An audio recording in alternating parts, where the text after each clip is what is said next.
wife signed up for a Part D drug plan in November last year, and we're still uncertain whether she has a drug plan. And I'm wondering how we're going to control bureaucracy in this huge federal plan. Well, one of the problems is your wife has a Medicare D benefit through a private insurance company, I assume. That's right. And here's one of the problems.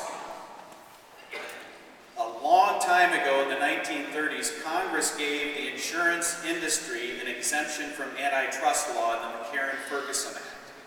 That's why Congress has very little to do with the regulation of insurance companies.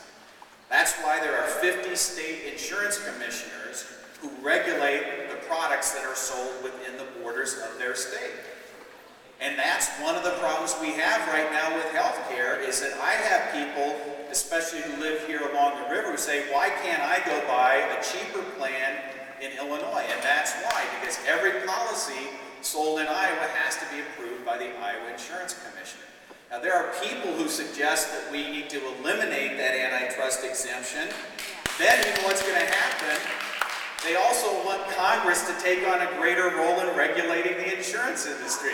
And you've heard a lot of the concerns that have been expressed here by people who think that Congress is taking on too much right now. But if there's going to be meaningful oversight to make sure that the company your wife has her plan with is living up to its responsibility, Congress is going to have more leverage to make that happen. I don't think that's the problem here. What's the problem? The problem is Medicare said she had insurance and she didn't.